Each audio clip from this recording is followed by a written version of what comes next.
Petite histoire donc de l'ordre martiniste de Papus à Philippe Ancos. Cette histoire, c'est une esquisse. En réalité, nous n'allons pas en une heure ou un peu plus aborder dans sa complexité l'histoire de l'ordre martiniste.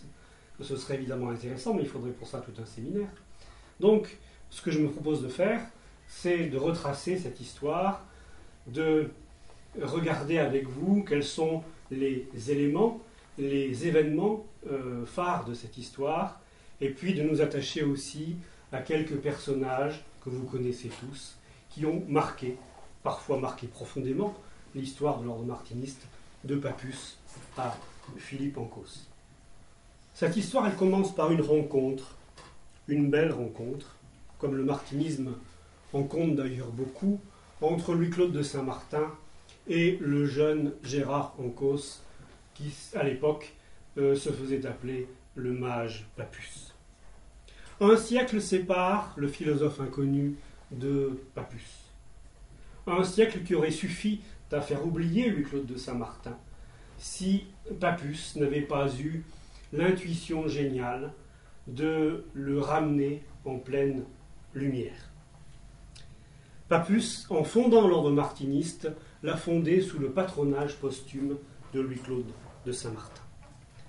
Une rencontre donc entre ce jeune homme de la fin du XIXe siècle, du début du XXe siècle, et ce théosophe de la fin du XVIIIe siècle, du siècle des Lumières. Une rencontre au-delà du temps et aussi de l'espace. Cette rencontre, Papus la doit à un homme que Papus a rencontré, alors sans doute ne l'a-t-il pas vu souvent, qui s'appelait Henri Delage. C'est un personnage un peu connu de la fin du XIXe siècle, Henri Delage. Papus l'a rencontré, sans doute se sont-ils parlé. Que s'est-il passé réellement entre Papus, le jeune Papus, qui n'avait que 17 ans à la mort de Delage, et Delage lui-même, nous ne le savons pas. Mais ce qui est certain, c'est que il s'est passé quelque chose entre ces deux hommes. Alors la citation qui est écrite ici, je vais vous la lire, puisqu'elle me paraît difficile à lire. C'est Papus qui parle. C'est Papus qui parle en 1899. Et Papus dit ceci.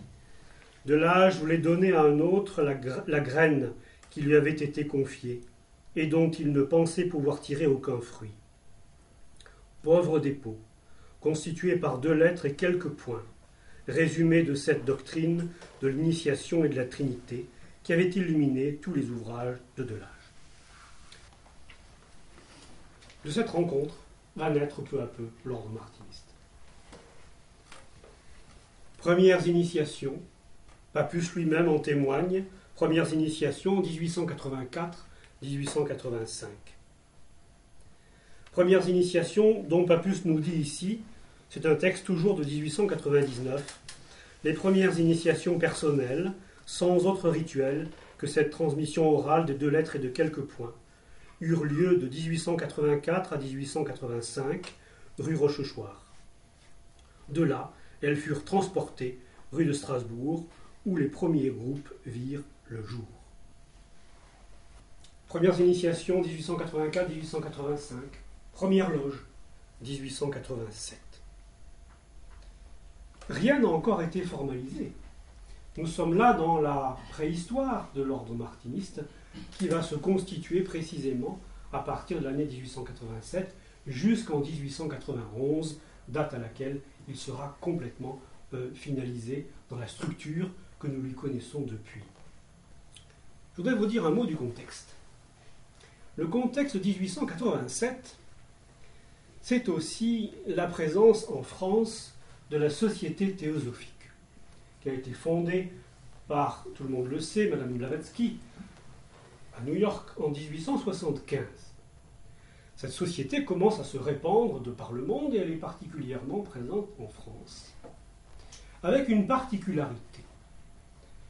La Société théosophique, elle se réclame de l'Orient, essentiellement de l'Orient. Et il y a une femme en France, la duchesse de Pomard, que vous voyez ici, qu'on a également appelée Lady Kessness. La duchesse de Pomard qui a constitué, parallèlement, si je puis dire, à l'œuvre gigantesque de Blavatsky, une société théosophique d'Orient et d'Occident, laquelle société entend démontrer qu'il y avait également en Occident des théosophes, et pas seulement en Orient, alors que Madame Blavatsky, vous le savez tous, privilégiait essentiellement la tradition orientale. Entre les deux femmes, aucune guerre ouverte en tout cas, puisque la Pomard accueillera Blavatsky notamment à Nice et également à Paris, chez elle. Et puis, dans nos milieux initiatiques, nous savons fort bien que le meilleur des mondes ne dure jamais très bien, très longtemps, et donc une brouille va survenir entre la duchesse de Pomard et Madame Blavatsky. Elles vont se séparer, et Madame Blavatsky aura en France son propre mouvement, son propre courant, dans lequel nous allons retrouver le jeune Gérard Ancos Papus. Ce mouvement, ce courant, bénéficie d'un organe, le lotus, alors qu'il s'est appelé le lotus rouge et puis également le lotus bleu. Et il s'agit de l'organe de la branche théosophique Isis, dans laquelle Papus a fait ses premières armes. Papus a collaboré au lotus et il s'est investi pleinement dans la branche Isis, jusqu'au jour où un certain Félix Gaboriau, qui était originaire de Bretagne, qui était un breton cassant et intransigeant, comme dit Victor-Émile Michelet, qui se faisait d'ailleurs appeler Félix Krishna Gaboriau. Tout le monde le sait, Krishna c'est un prénom breton. Et donc Félix Krishna Gaboriau a pris la tête du lotus et est survenue une brouille avec Papus. Papus a quitté le lotus et il a fondé sa propre revue, après quelques épisodes dont je vous passe les détails. Il a fondé sa propre revue que vous connaissez toutes et tous, l'Initiation. Nous sommes en 1888 et l'Initiation se présente comme une revue mensuelle d'abord. Nous sommes dans un temps où l'on publie beaucoup, et Papus va publier beaucoup, je ne vous apprends rien. C'est une revue mensuelle qui entend faire contrepoids au lotus de Gaboriau et du courant de la théosophie de Blavatsky, en ramenant à la lumière la théosophie occidentale. Les occultistes d'Occident, les grands personnages qui ont contribué à la perpétuation d'une tradition occidentale depuis toujours. L'Initiation donc se présente comme étant une revue, je cite, philosophique indépendante des hautes études, hypnotisme, théosophie, cabale, franc-maçonnerie, sciences occultes. Nous sommes en 1888, l'ordre martiniste est en train de se constituer. Et il se constitue parallèlement à d'autres groupements du même genre. Par exemple,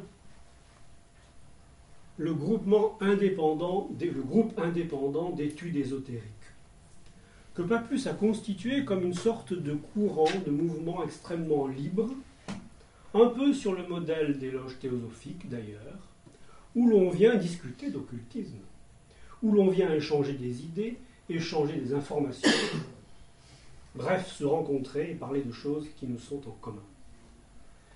Le groupement indépendant d'études ésotériques va bénéficier d'un organe, le voile d'Isis.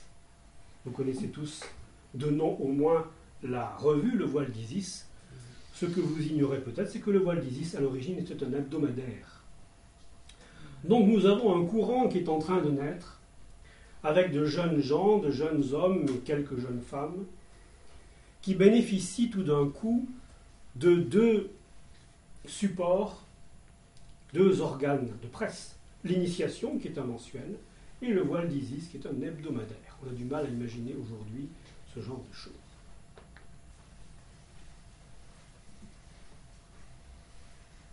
Pourquoi Papus se positionne-t-il ainsi, en France notamment, et puis ensuite peu à peu à l'étranger, avec l'Initiation, avec le voile d'Isis, avec l'ordre martiniste naissant, avec le groupe indépendant d'études ésotériques? Il s'agit, je vous l'ai dit, de contrer l'influence de la société théosophique. Cette société théosophique, elle est déjà extrêmement influente. Elle est répandue un peu partout à travers le monde. Blavatsky est un personnage haut en couleur, je ne vous apprends rien, qui défend ses idées. Elle a des représentants un peu partout. Vous la voyez ici avec le colonel Olcott, qui est le cofondateur de la société, avec elle. Et Blavatsky inonde, si l'on peut dire, le monde de l'ésotérisme de ce début du XXe siècle, ou de cette fin du XIXe siècle, de publications, de manifestes, etc., etc. Papus entend prendre le contre-pied de la théosophie pour ramener à la lumière la tradition occidentale. Mais il s'agit aussi pour Papus, ne nous le cachons pas, de contrer la franc-maçonnerie française. Une franc-maçonnerie française qui, il faut bien le dire, est engagée sur ce que Jean Bello, beaucoup plus tard, appellera la voie substituée, en tout cas sur une voie de l'action sociale, voire même de l'action politique, et parfois même de manière assez virulente, qui est engagée dans l'anticléricalisme, ce qui lui fait un point commun avec Papus d'ailleurs, et surtout qui est finalement assez peu soucieuse de symbolisme et de tradition. Cette franc-maçonnerie française, elle est représentée à l'époque par le Grand Orient de France, certes, par une obédience éphémère qui s'appelait la Grande Loge symbolique écossaise, qui a disparu, par la Grande Loge de France, toute nouvelle, et puis par le rite de Misraïm. Alors c'est très singulier, car ce rite de Misraïm, qui a été fondé dans les années 1810, en Italie et en France, se réclamait d'une tradition ancestrale où l'on cultivait l'ésotérisme, de toute évidence, avec des éléments de Kabbale. Sauf que le rite de Misraïm a évolué tout au long du XIXe siècle, et à la fin du XIXe, eh bien, tout souci d'occultisme, tout souci de la tradition a parfaitement disparu à Misraïm, qui s'est en quelque sorte calqué sur l'esprit commun de la franc-maçonnerie française. Papus a été candidat à Misraïm et il a été refusé à Misraïm. Papus a été candidat à la Grande Loge de France par 2 fois et il a été refusé par 2 fois à la Grande Loge de France. Vous comprenez ce climat très particulier. Donc Papus, avec l'ordre martiniste, entend aussi ramener la tradition spirituelle occidentale en France. Ce n'est pas évidemment une mince affaire. Il y aura des bagarres assez considérables, par voie de presse le plus souvent, entre Papus et la franc-maçonnerie de son temps.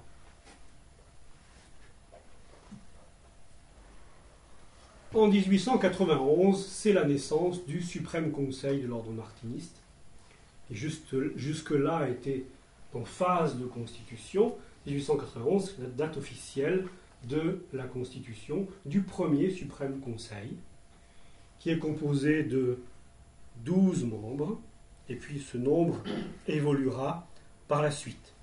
Papus lui-même, dans les cahiers de l'ordre, écrit ceci, que je vous lis. En l'année 1891, au mois de mars, un certain nombre d'initiateurs, réunis en assemblée spéciale, ont décidé d'établir des loges régulières de SI rattachées à un suprême conseil siégeant à Paris. Ce suprême conseil sera présidé à vie par l'initiateur Papus. Chaque SI peut, à son gré, faire partie d'une loge ou rester indépendant. C'est librement qu'une association entre les SI doit être consentie. Voici ce que Papus écrira donc dans les cahiers de l'ordre. Suprême Conseil donc, composé de 12 membres, parmi lesquels on va trouver Barlet, Chabozeau, Stanislas de Guetta, Sédir, et puis dans un deuxième temps, les rejoindront Marc Haven et Victor-Émile Michelet. Nous avons là une belle brochette d'occultisme de la fin du XIXe siècle. Mais il y a un personnage qui ne fera pas partie, jamais, du Suprême Conseil de l'ordre martiniste, et qui n'est pas mentionné sur la vue précédente, mais que je tenais tout de même à mentionner, et vous ne m'en voudrez pas. Il s'agit évidemment de Nizier Philippe, Monsieur Philippe, Maître Philippe, comme le qualifiait Papus et comme le qualifiera après lui Philippe Ancos. Je regrette que cette photo ne soit pas visible, elle est inédite.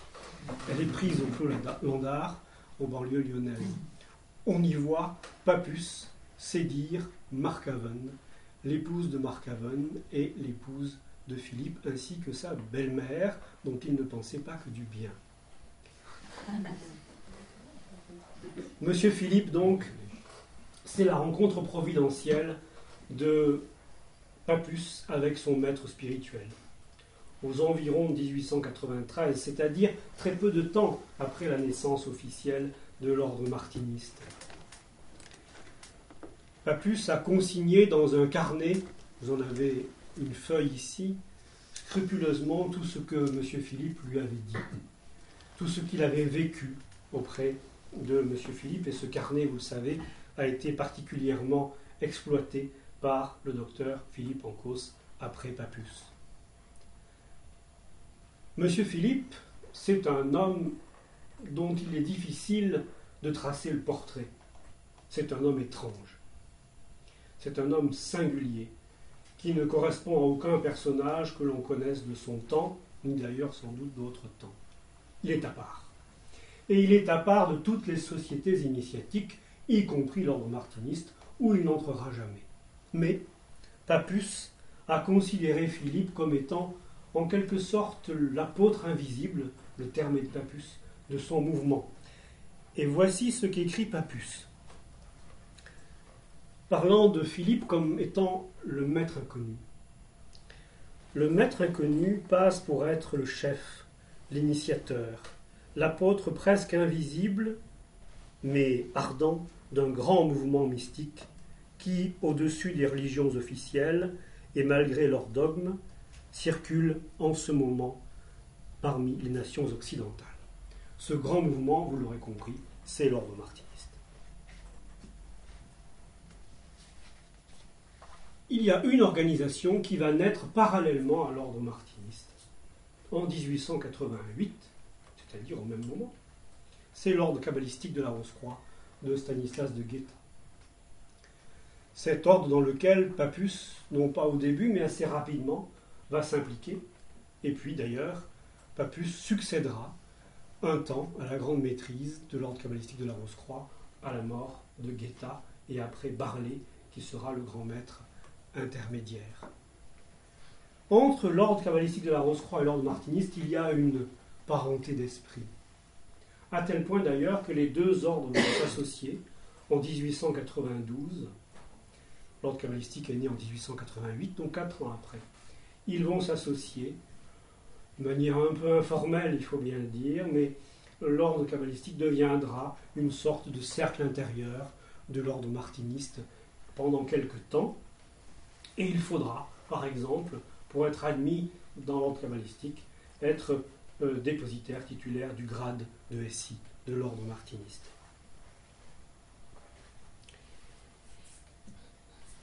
Nous avons évoqué la franc-maçonnerie française du temps de Papus, anticléricale et engagée dans l'action sociale et politique. Cette franc-maçonnerie-là, Papus s'y oppose. Et elle s'oppose à Papus. Jusqu'au jour, et ça ne va pas arranger les choses de Papus, où Papus va ramener en France une loge d'un rite singulier qu'il est allé chercher en Grande-Bretagne. Je veux parler de la franc-maçonnerie swedenborgienne, ou du rite primitif et originel de la franc-maçonnerie. Alors, primitif et originel, vous me permettrez de mettre des guillemets à primitif et des guillemets à originel. Et en tout cas, primitif et originel d'intention. Ce rite swedenborgien, qui ne doit rien à Swedenborg, c'est comme ça, était dirigé en Grande-Bretagne par un personnage haut en couleur qui s'appelait John Yarker, lequel était d'ailleurs le délégué de Papus pour l'ordre martiniste en Grande-Bretagne. Papus obtiendra une patente du rite primitif et originel swedenborgien qui lui permettra d'implanter à Paris une loge d'abord, et c'est une loge maçonnique, puis une grande loge, et c'est une grande loge maçonnique. Cette loge, cette grande loge ont été éphémères, elles ont disparu avec la Grande Guerre, mais le temps où elles ont été actives à Paris a été suffisant pour attirer à Papus un grand nombre d'ennuis avec la franc-maçonnerie française, notamment dans des échanges assez virulents à travers la revue L'Acacia, qui était l'organe officiel de la maçonnerie française de l'époque. Je vous invite à lire les échanges parfois extrêmement acerbes de Papus et de Charles Limousin, qui était le directeur de la revue L'Acacia. Bref, c'était la bagarre entre les deux courants. Et c'est ici qu'entre en scène un personnage que vous connaissez tous, Charles Détré, dit Teder. Ce Charles Détré, dit Teder, vivait en Angleterre. Il est né en France, il a vécu en Belgique, il a vécu en Hollande, et puis il s'est réfugié en Grande-Bretagne, il faut bien dire le mot, à cause de ses opinions libérales. C'était un journaliste et un polémiste. Voilà l'homme dont Papus avait besoin pour croiser le fer avec la maçonnerie française. Charles Détré, après avoir vécu en Grande-Bretagne, s'est installé en France en 1906. Il avait commencé à collaborer avec Papus dès les années 1900 en Grande-Bretagne. Il va accroître cette collaboration à partir du moment où il sera à Paris. Très vite, Papus va en faire son adjoint dans le rite swedenborgien, et puis son adjoint dans l'ordre martiniste, où Teder ne va cesser de prendre de l'importance et d'avoir de l'influence.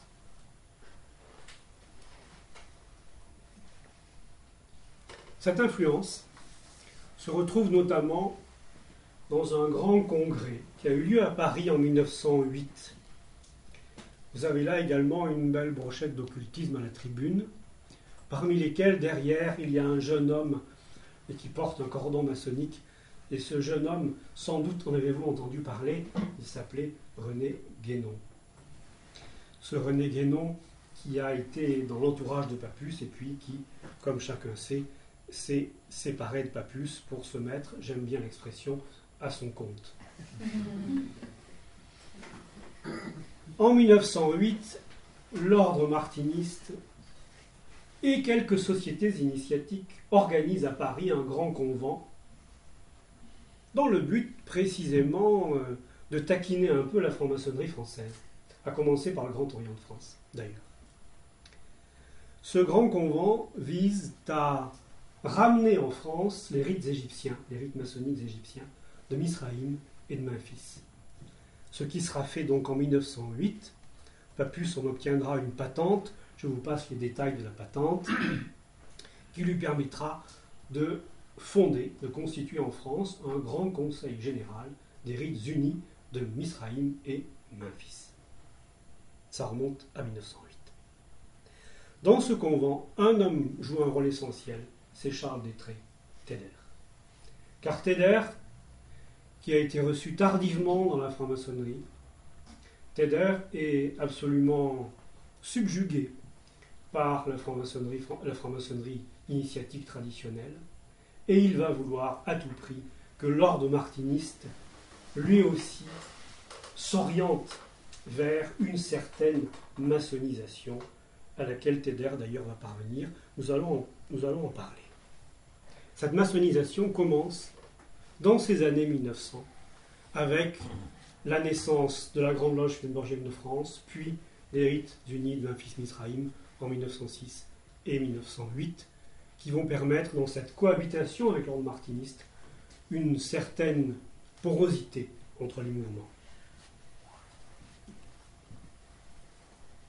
Il y a une autre société dont nous n'avons pas parlé. C'est l'Église gnostique.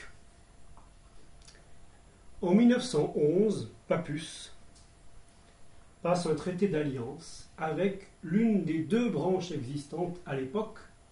Depuis, la situation s'est bien améliorée. Deux branches existantes à l'époque de l'Église gnostique. L'église gnostique a été fondée par Jules Douanel, que vous voyez ici, que vous devinez ici. Jules Douanel est un personnage très attachant, qui a fondé cette société de forme ecclésiale qu'il entendait rattacher aux gnostiques des premiers siècles, notamment les valentiniens, mais pas seulement, et également au courant cathare. Douanel prétendait, et je crois qu'il faut analyser cette prétention avec à la fois du recul et beaucoup de bienveillance, Douanel prétendait avoir été investi au cours d'une séance spirite par des évêques gnostiques désincarnés. Il a constitué l'église gnostique, dans laquelle Pappus a été consacré évêque. Il a désigné un certain nombre de représentants, en France notamment, parmi lesquels un jeune homme, dont nous parlerons tout à l'heure, qui s'appelait Jean Bricot. Et puis Bricot, lui aussi, se mettra à son compte en constituant sa propre église gnostique rivale de celle de Douanel, l'église gnostique universelle. C'est avec cette église-là, celle de Bricot, que l'ordre martiniste va signer un traité d'amitié, tout simplement, rien de plus et rien de moins, en 1911, mais nous aurons l'occasion de reparler tout à l'heure de l'église gnostique. Il y a un autre personnage de l'entourage de Pappus dont je voudrais vous parler, dont je voudrais vous dire un mot. Ce personnage s'appelait Dimitri Séméla. Ce Dimitri Séméla était un grec originaire d'Asie mineure, qui était chimiste de profession, qui avait longtemps vécu au Caire, où il a été le représentant de l'ordre martiniste. Puis, Séméla s'est installé à Paris dans les années 1910. Il est devenu l'un des adjoints de Pappus, assez influent, au point que Pappus d'ailleurs lui confiera certaines missions en vue de rapprochement avec la franc-maçonnerie française de l'époque. Dimitri Séméla est l'auteur d'un rituel martiniste assez intéressant que Pappus a adopté comme étant le rituel officiel pour les loges d'Orient, pas pour l'Europe, en 1912. Donc, rituel pour les loges d'Orient officiellement en 1912, et puis, en 1913, le rituel de Téder voit le jour, approuvé par le Suprême Conseil de l'ordre martiniste. C'est un rituel très maçonnisant, j'imagine que beaucoup d'entre vous l'ont lu. Il vient en quelque sorte mettre un point final à une aventure qui avait commencé pour l'ordre martiniste dans les années 1900, avec la fondation de la loge du rite swedenborgien, puis la fondation parallèlement d'une loge ou de quelques loges des rites égyptiens de retour en France en 1908. Tout ceci sous l'influence de Téder, et je vous ai parlé de porosité entre les mouvements. Cette porosité, en quelque sorte, se concrétise dans un rituel qui sera publié en 1913 sous la signature de Téder. Voilà pour l'histoire officielle. Mais en réalité, le rituel de Téder n'est pas le rituel de Téder. Le rituel de Téder est signé d'un certain Edward Blitz, qui avait deux défauts. Le premier, il était américain, en tout cas il vivait aux États-Unis, il est né en Europe. Et le deuxième, il s'est fâché avec Pappus. Il fut d'abord le représentant de Pappus aux États-Unis. Et puis, cet Edward Blitz, qui est un personnage très intéressant, a voulu montrer à Pappus, le Pappus des années 1900, que l'ordre martiniste s'engageait dans une mauvaise voie en se tenant à distance de la franc-maçonnerie. Et qu'au contraire, il s'agissait pour l'ordre martiniste de retrouver en quelque sorte ses origines lointaines, à travers Saint-Martin, certes, mais plus encore à travers Martinez de Pasquali et Jean-Baptiste Villermont, au XVIIIe siècle, et que par conséquent, Pappus devait engager une réforme, disait Blitz, visant à maçonniser l'ordre martiniste afin qu'il retrouve sa tradition d'origine. Blitz a d'ailleurs rédigé un mémoire qu'il a adressé à Papus en 1901 à ce sujet. Papus a dit non. L'ordre martiniste restera ce qu'il est. Blitz s'est fâché, ou Papus s'est fâché, j'ignore lequel des deux a commencé. Bref, ce fut la rupture. Blitz a fondé aux États-Unis un ordre martiniste rectifié qui n'a pas vécu bien longtemps, et Papus a désigné un autre délégué pour les États-Unis. Une querelle de plus, certes. Mais Blitz avait écrit un rituel. En 1895 ou 96, il a publié ce rituel aux États-Unis pour les loges américaines. C'est le rituel de Teder, qui a été tout simplement traduit une vingtaine d'années après par Teder et publié. Évidemment, on ne pouvait pas le publier sous la signature de Blitz, avec qui on était fâché. Et donc c'est Teder qui a assumé en quelque sorte la paternité du rituel de Blitz, que nous appelons désormais, et c'est injuste, le rituel de Teder.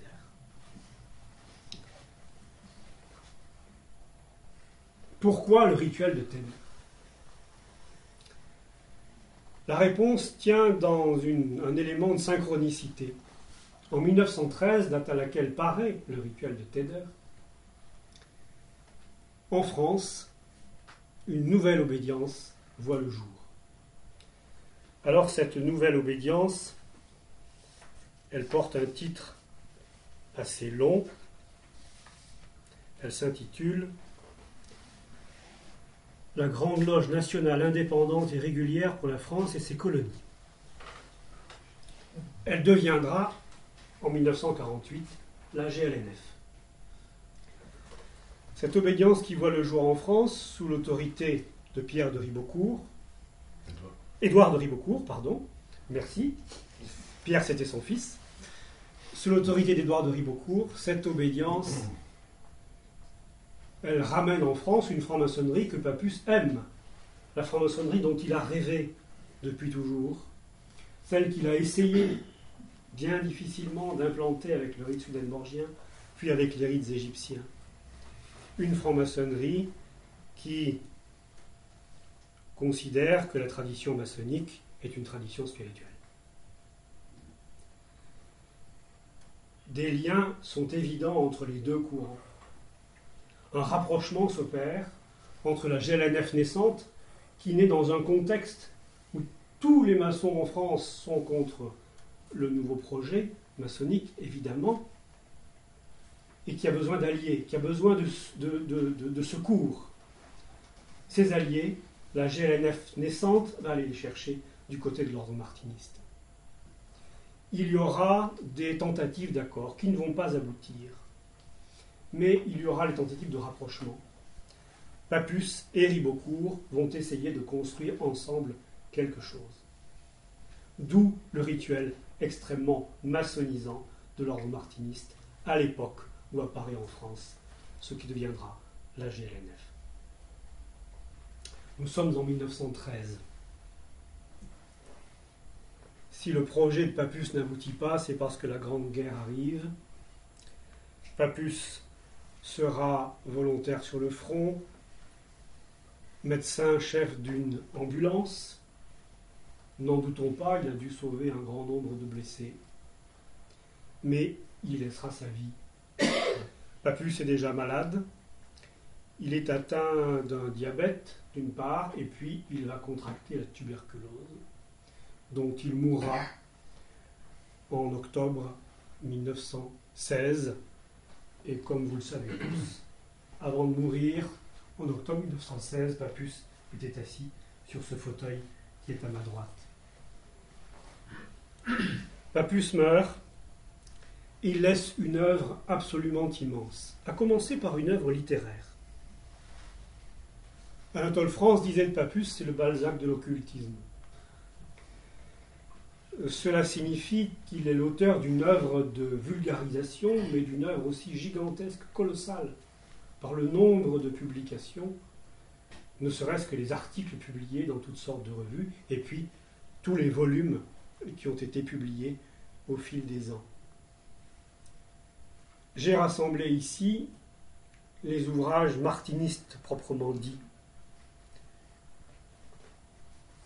le traité élémentaire de sciences occultes également, et puis les 3 ouvrages que Pappus a consacrés au martinisme, celui sur Louis-Claude de Saint-Martin, qui sera d'ailleurs le dernier, l'ouvrage qui s'intitule Martinisme, Villermosisme, Martinisme et franc-maçonnerie, et puis son ouvrage sur Martinez de Pasquali. Indépendamment de ces œuvres-là, nous connaissons tous des livres de Pappus. C'est une œuvre de vulgarisation. Tous les livres de Pappus, ne nous le cachons pas, ont été écrits de la même façon, c'est-à-dire vite, c'est-à-dire trop vite. Pappus était un homme pressé, et il avait raison. Il avait raison parce que le temps lui était compté. Il est mort relativement jeune, en nous laissant une œuvre que certes nous pouvons aujourd'hui, parce que la recherche a fait des progrès considérables, regarder parfois avec un peu de recul, d'autres la regardent avec condescendance, et c'est dommage, car Pappus a présenté véritablement une œuvre absolument unique en son genre, en son temps et pour notre temps.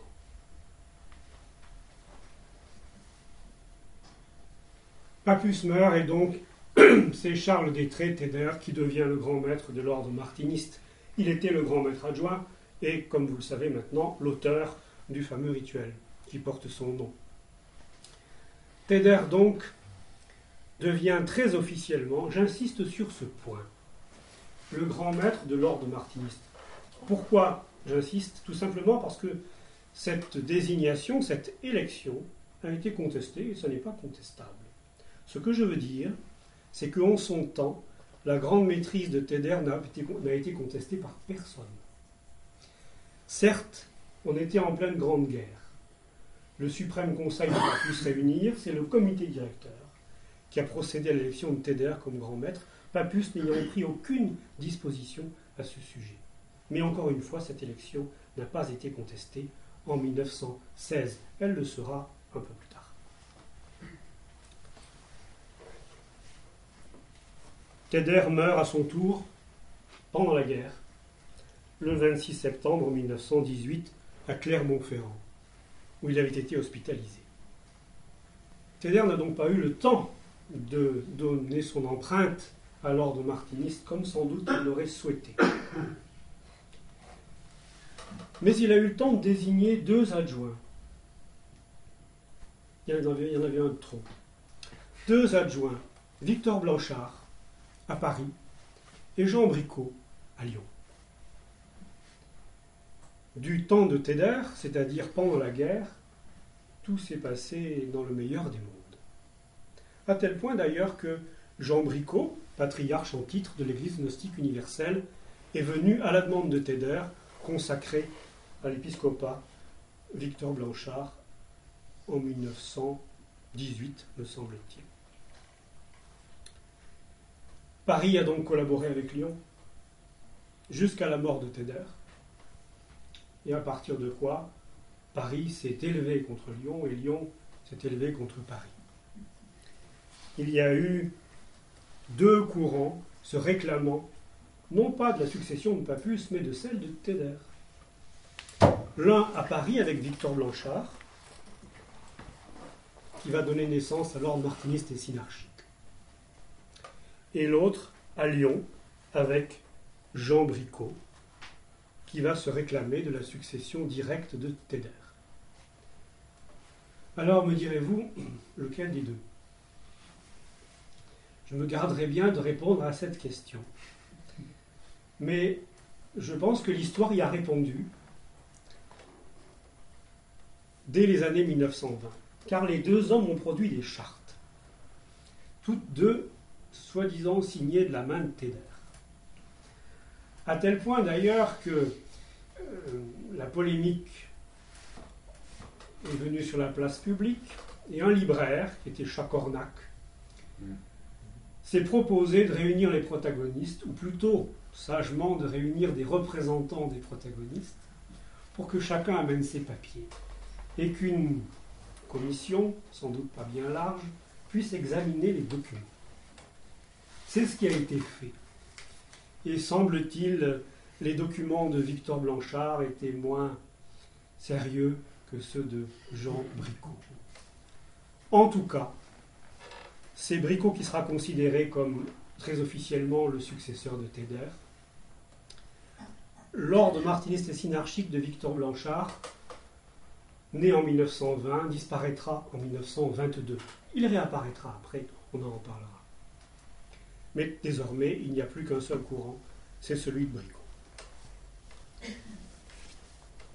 Jean Bricot, c'est un homme d'église. Il a fait son petit séminaire, il est né dans l'Ain, une famille très modeste, qui le destinait à la prêtrise. Il a fait son petit séminaire. Et puis à 16 ans, il s'est mis à lire des occultistes. Ce qui a contrarié ses instructeurs religieux. Je ne sais pas si ça vous étonne. Et donc, il a décidé, Jean Bricot, qu'il fallait qu'il renonce à sa vocation religieuse. Il ne serait pas prêtre. En tout cas, pas prêtre dans l'Église catholique romaine. Il est parti à Lyon. Il s'est installé à Lyon. Il est devenu employé dans une banque. Beaucoup d'occultistes ont été employés de banque. C'est comme ça. Il a fait sa carrière comme employé de banque. Et puis, parallèlement, évidemment, il s'est investi, il avait du temps, dans toutes sortes de courants, à commencer par l'ordre martiniste, mais pas seulement. Bricot, je vous l'ai dit, était le patriarche de l'Église gnostique universelle, concurrente de celle de Douanel. Lorsque Bricot hérite de la grande maîtrise de l'ordre martiniste, il va contribuer à associer davantage les deux mouvements. Et il va associer bien davantage encore l'ordre martiniste au rite de Memphis-Misraïm, au point d'exiger que tout candidat à l'ordre martiniste soit désormais maçon. Alors c'est très éloigné des conceptions originelles de Papus, mais c'est ainsi.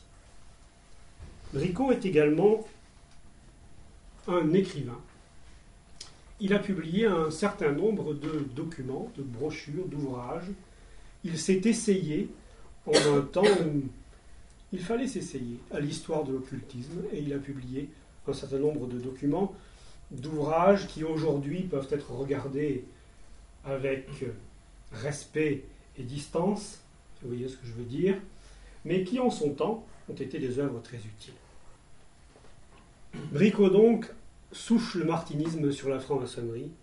Ce n'est pas du tout du goût d'un certain nombre d'anciens compagnons de Papus, à commencer par Victor-Émile Michelet et Augustin Chabozeau, tous deux anciens membres du Suprême Conseil de Papus, qui fondent en 1931 l'ordre martiniste traditionnel, concurrent de celui de Jean Bricot, où il n'est plus question d'être maçon pour être martiniste, et où on revient sur les bases qu'avait fondées Papus.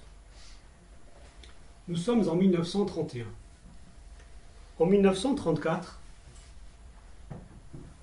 une entreprise très originale voit le jour en Belgique, à Bruxelles, c'est la FUDOSI. La FUDOSI, c'est la Fédération universelle des ordres des sociétés initiatiques. Cette fédération universelle rassemble, de mémoire, 14 sociétés initiatiques de son temps. Elle est placée sous l'autorité de 3 impérators. Victor Blanchard, que vous connaissez désormais, patron de l'OMS en sommeil, Émile Dantine, éminence grise des occultistes belges à l'époque, un personnage très intéressant, H. Spencer Lewis, l'américain fondateur de la MORC, que va rejoindre un Français, Georges Lagrèze, qui a été un des collaborateurs de Papus. Tous ces gens-là, et d'autres évidemment, se retrouvent à Bruxelles pour constituer une fédération universelle des ordres des sociétés initiatiques. Très bien. Ce qui est moins bien, ou plus compliqué, c'est que cette fédération se pose contre Bricot. Pour un tas de raisons, qui sont des raisons complexes que je me permettrai de ne pas analyser aujourd'hui. En tout cas, c'est la bagarre. entre la Fudosie, représentée à Bruxelles, mais aussi représentée en France, et le courant de Jean Bricot, qui représente à lui seul, l'ordre martiniste, l'église gnostique, le rite de Memphis Misraïm, pour faire court.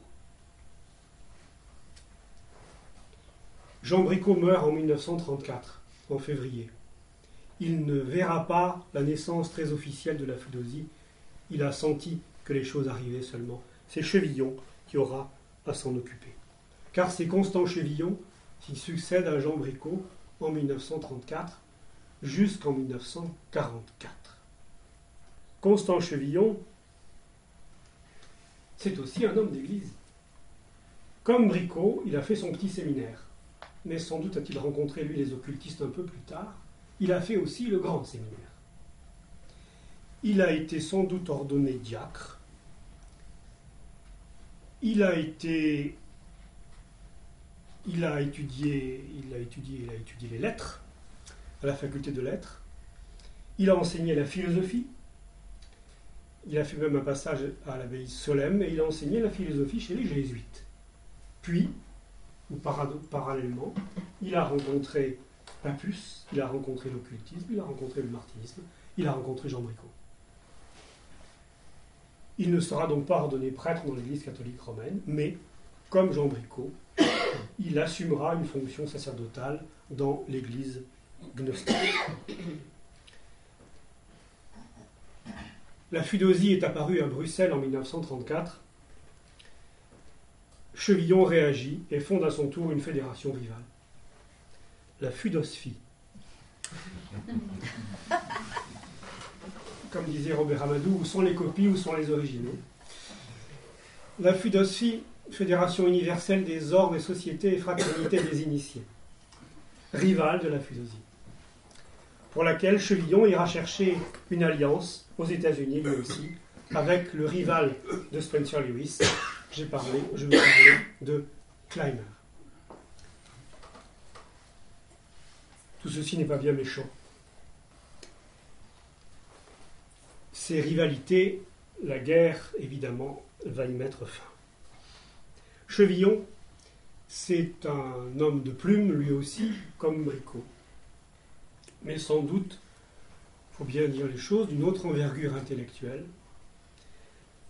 Chevillon, c'est un homme de lettres, c'est un philosophe. Il a été nourri des pères de l'Église, il a étudié la théologie, il a enseigné la philosophie. Il a été profondément marqué par l'Église catholique dans laquelle il a vécu longtemps.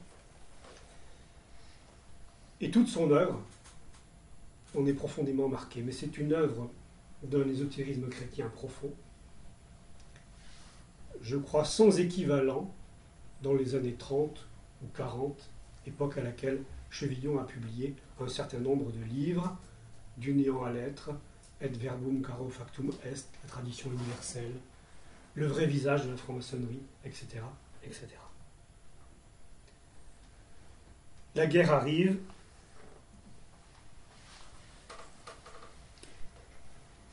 Les sociétés secrètes, comme on disait, sont interdites par le gouvernement de Vichy, y compris l'ordre martiniste, bien entendu, pas seulement la franc-maçonnerie.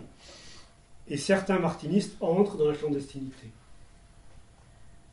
Parmi ceux-ci, je relèverai 3 noms. Georges Lagrèze, qui était passé du côté de la Fudosie en Belgique, certes. Jean Chabozeau, le fils d'Augustin Chabozeau, le compagnon de Papus. Et puis un jeune homme qui commence à faire parler de lui, Robert Amblin. Lagrèze, Chabozeau, Amblin et quelques autres, parmi lesquels je me dois de citer Robert Amadou, ont maintenu le flambeau du martinisme dans la clandestinité de 1942 à 1944. Dans la clandestinité, cela signifie en plein Paris, au domicile de Robert Amblin, 12 square du Limousin, 2 fois par semaine, au cours de tenues, d'assemblées de différents ordres, y compris le martinisme, assemblées évidemment tenues au péril de leur vie. En 1943, comme si ça ne suffisait pas, Robert Amblin, sous l'autorité de Lagrèze, va réveiller l'ordre des élus Cohen de Martinez de Pasquali dans le Paris occupé. C'est-à-dire qu'il va se permettre, avec les frères qu'il a rassemblés, et qui sont assez nombreux, de réveiller un ordre éteint depuis la fin du XVIIIe siècle. L'ordre précisément fondé par Martinez de Pasquali, qui fut la première école de Louis-Claude de Saint-Martin. En 1944, alors qu'Amblin et les siens avaient échappé, miraculeusement, aux nazis et à la Gestapo, Chevillon, lui, ne lui en échappera pas. Il est arrêté en mars 1944, alors qu'il est à Lyon, par des miliciens, sans doute, l'affaire n'est pas très claire. Il est arrêté au domicile de Madame Bricot, il a une chambre à l'époque chez Madame Bricot, qui est veuve depuis une dizaine d'années. 2 voitures s'arrêtent dans la rue, tout feu éteint, vous connaissez sans doute l'histoire. On frappe à la porte, on se présente comme étant la police. Madame Bricot ouvre, on demande Chevillon, on empoigne Chevillon et on l'emmène avec un certain nombre de documents qui étaient sur son bureau. On retrouvera le lendemain le corps de Chevillon, criblé de balles et sans vie, en banlieue lyonnaise. Chevillon, c'est un martyr de l'ordre martiniste, c'est un martyr de l'initiation, car c'est bien à ce titre-là qu'il a été assassiné par les miliciens. C'est Charles-Henri Dupont, ou Henri-Charles Dupont, qui lui succède à la Libération, qui était son adjoint, un adjoint extrêmement discret, un homme très discret, Dupont, qui lui succède donc en 1944. Mais on ne peut pas succéder à Chevillon, pour 2 raisons. La première, c'est que Chevillon a été assassiné par les miliciens, c'est un martyr, et la seconde, c'est que Chevillon est l'auteur d'une œuvre littéraire absolument considérable.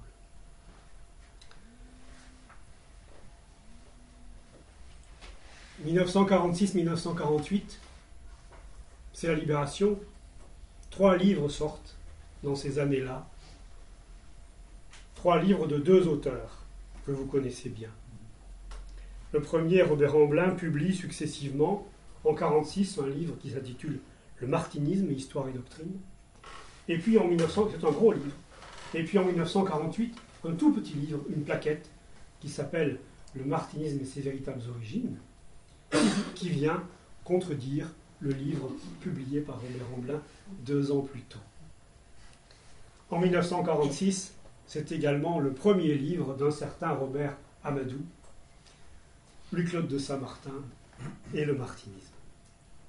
Une œuvre de jeunesse pour Robert Amadou, l'œuvre d'un homme déjà d'âge mûr pour Robert Amblin, mûri pendant les années d'occupation.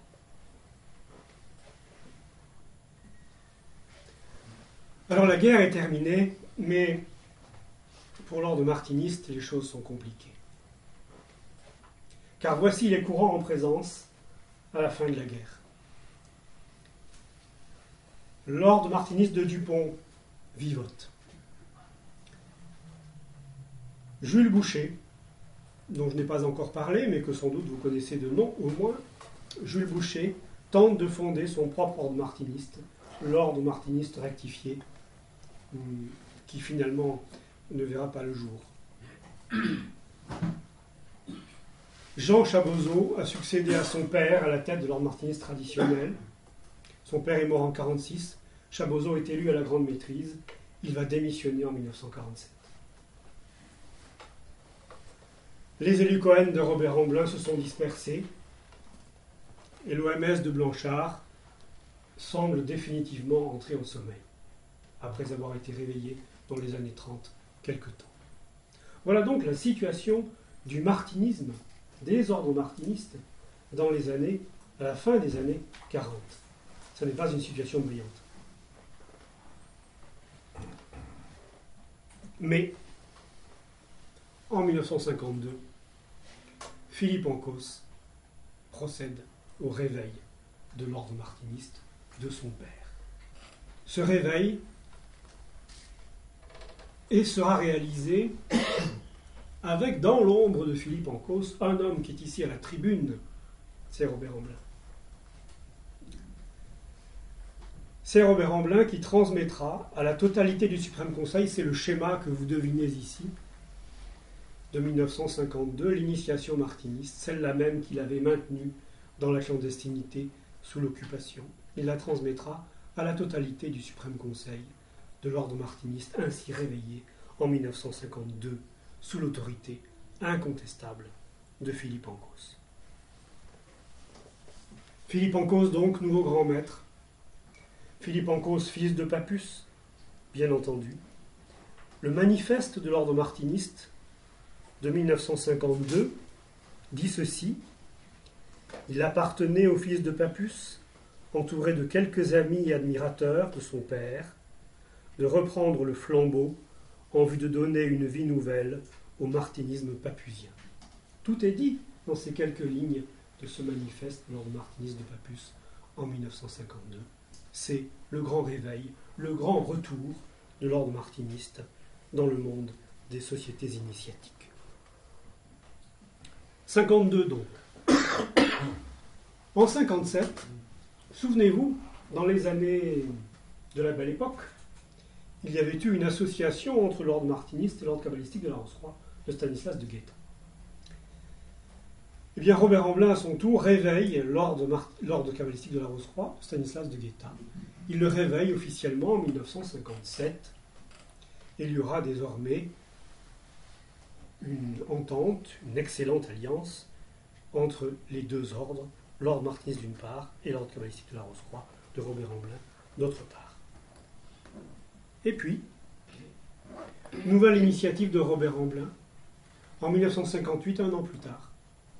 Il décide de réveiller les élus Cohen, éteints après la guerre, qu'il avait maintenus dans la clandestinité après les avoir réveillés sous l'autorité de la Grèce en 1942-1943, et il constitue un nouvel ordre qui s'appellera l'ordre martiniste des élus Cohen. Tout ceci en parfaite communion, je tiens à le préciser, avec Philippe Encausse et son ordre martiniste. Cette communion est telle qu'elle aboutit en 1958 précisément à l'union des ordres martinistes. 3 ordres en vérité. Celui de Dupont, qui est en sommeil, mais dont Dupont détient la grande maîtrise de Chevillon. L'ordre martiniste dit de Lyon. Celui d'Amblin, qu'il vient de fonder, mais dont la tradition est bien antérieure, et puis l'ordre martiniste de Philippe Encausse. Les 3 ordres signent un traité d'alliance, d'amitié. Nous sommes donc là en 1958. L'unification du martinisme est en vue, car il n'existe plus d'ordre martiniste en dehors de cela, en tout cas dans l'Hexagone. Mais, car il y a toujours un mais dans l'histoire des sociétés initiatiques, en 1959, l'ordre martiniste traditionnel, l'OMT, est de retour en France. Pourquoi de retour? L'OMT de Chaboseau, le père et le fils, avait disparu en France en 1947, dissous précisément par son dernier grand maître, Jean Chaboseau, qui avait démissionné de sa charge. Mais une délégation américaine qui remontait à la Fudosie avait subsisté aux États-Unis en marge de la Morque. Et c'est l'impérateur de la Morque, Ralph Lewis, successeur du fondateur, Spencer Lewis, qui va mandater Raymond Bernard pour réveiller l'OMT en France. Ce que Raymond Bernard fera ensuite à partir de ce mandat de 1959. À vrai dire, ce sera un réveil tardif, car Raymond Bernard ne fondera rien avant 1966. En 1960, Dupont, vieillissant, décide de désigner comme étant son successeur Philippe Encausse. Philippe Encausse cumulera, si on peut dire, fusionnera la grande maîtrise de l'ordre martiniste de Lyon avec sa propre grande maîtrise. Et donc, désormais, il y aura un seul ordre martiniste sous l'autorité incontestée du docteur Philippe Encausse. Volonté, donc, d'Henri-Charles Dupont, qui meurt quelques semaines d'ailleurs après avoir signé cette transmission.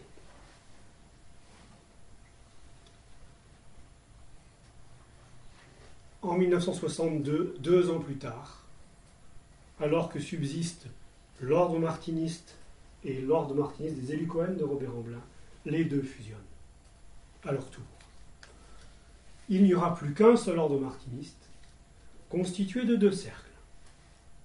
Un cercle extérieur, dit de Saint-Martin, sous l'autorité de Philippe Ancos, et un cercle intérieur, dit des élus Cohen, sous l'autorité de Robert Amblin. Telle est la structure qui est mise en place en 1962. C'est une structure qui va durer quelques années, mais pas très longtemps en vérité. En 1967, en effet, Robert Amblin démissionne de sa charge de responsable du cercle intérieur, de l'ordre martiniste des élus Cohen. Il transmet cette charge à Ivan Mosca, lequel Mosca choisit immédiatement l'indépendance. Il y a eu 2 ordres, puis un seul, il y aura à nouveau 2 ordres. Je dois dire que cette indépendance choisie par Mosca convenait parfaitement à Philippe Ancos, qui dans une lettre à Mosca lui dit « Finalement, je me réjouis de cette situation parce que je n'étais pas très à l'aise avec ce mariage de la carpe et du lapin. » Alors il n'en est plus question du mariage de la carpe et du lapin. Désormais, il y aura donc la carpe et le lapin. Il y aura l'ordre martiniste d'un côté et de l'autre côté l'ordre des élus Cohen. L'un sous l'autorité de Philippe Ancos, l'autre sous celle d'Ivan Mosca.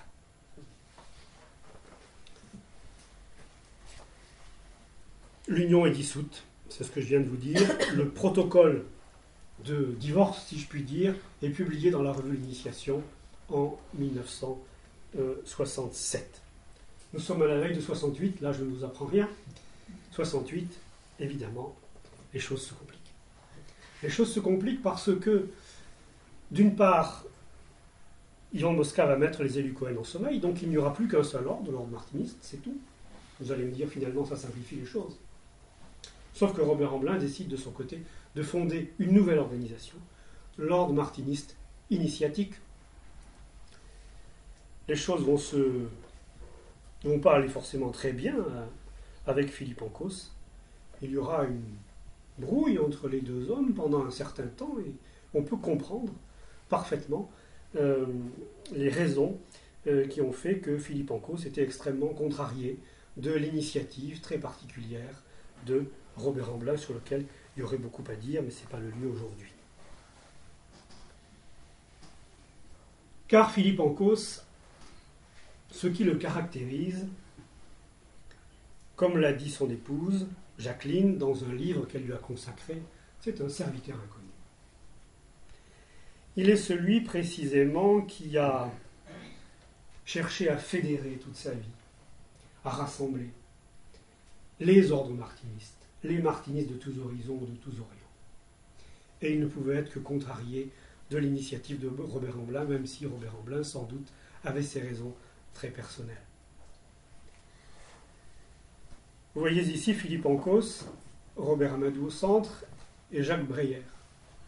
3 personnages qui ont profondément marqué l'occultisme après la guerre et jusque dans les années 90-2000.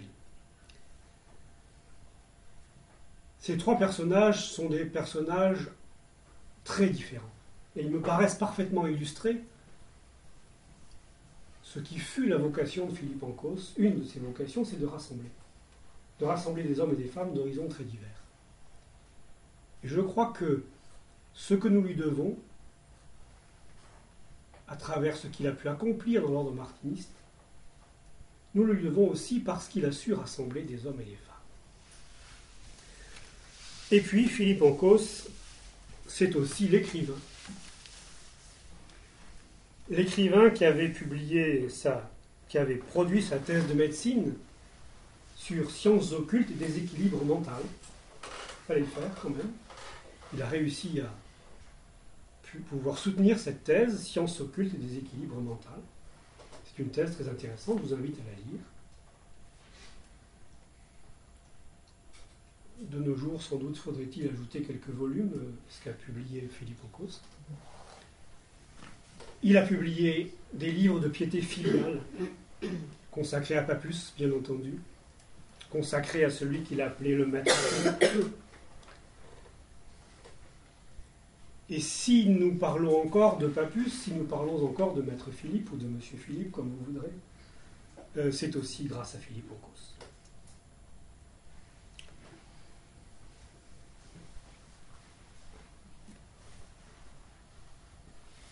En 1971, entre 71 et 79, n'est-ce pas, Emilio? Philippe Ancos a décidé de transmettre sa succession, d'abord à Irénée Séguré, qui, étant démissionnaire, Philippe a repris ensuite la présidence de l'ordre en 1975, jusqu'à 1979, date à laquelle il a transmise définitivement la grande maîtrise, ou la présidence, à Emilio Lorenzo, qui nous fait le plaisir d'être aujourd'hui avec nous. En 1984, ce sont les adieux à Philippe Ancos,